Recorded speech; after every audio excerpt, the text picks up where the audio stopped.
I'm liking how he turned out. Now, you're probably going to wonder, why did I do this? Why are there these folds in it like there are right now, as opposed to how they did it in the tutorial video that I watched, where it was clearly just sewn together? It's because no one ever said exactly how much filling is supposed to go in there, and I wanted to have holes that weren't really holes so that I could put in and take out filling as I needed to. So if this is too much filling, like if I start putting fur spikes on there and the weight of them doesn't make it how I want, then I'm going to take out some stuffing.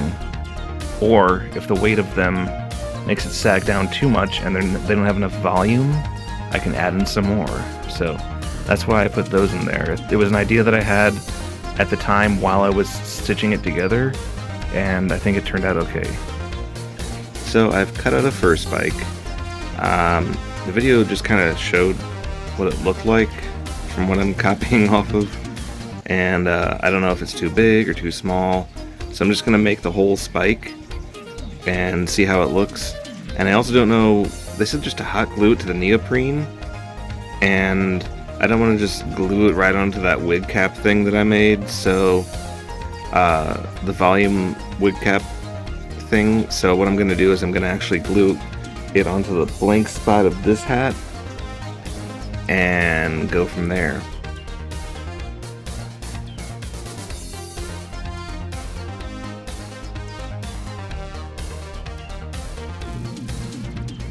It works.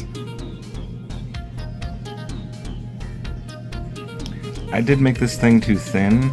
I think I want to have thicker fur spikes, so I am also going to probably have to cut this off because it weighs down my crafty cap too much. So I'm going to cut it off a bit. It'll definitely be a different crafty cap by the time I'm done. But yeah, the fur spike thing works.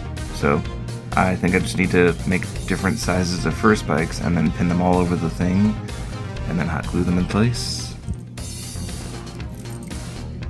Frankie was of course a great help.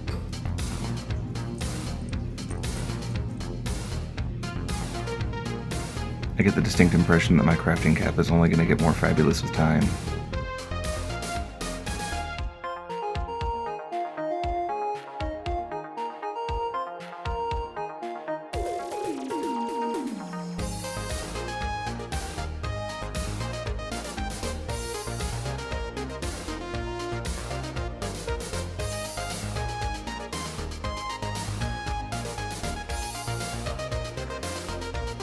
The mask is all but done, but there's some things that I need to put on the inside of it.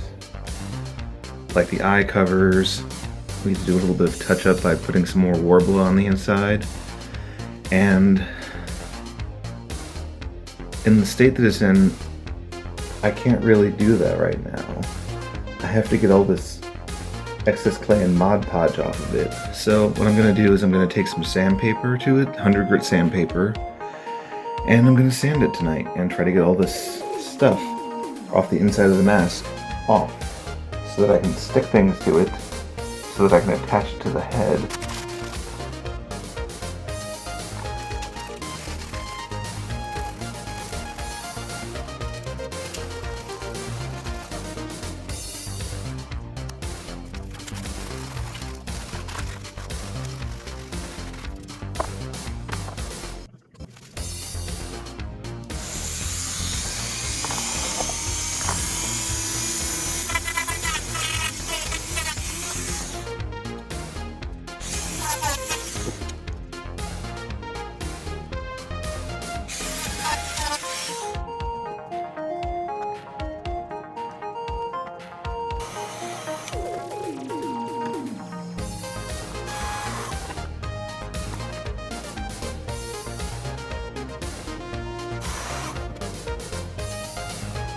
So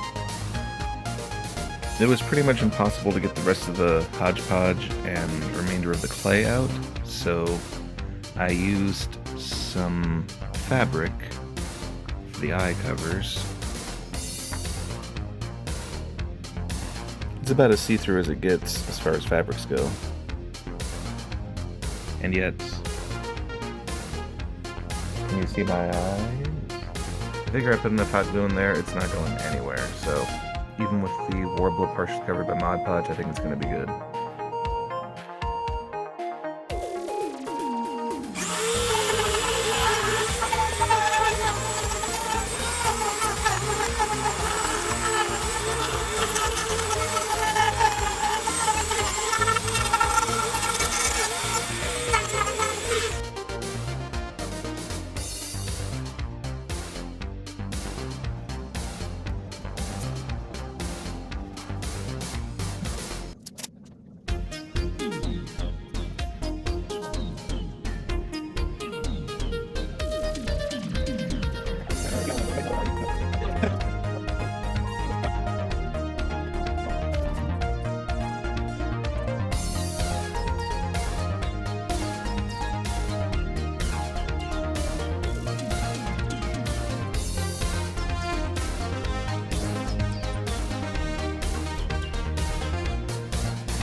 It works.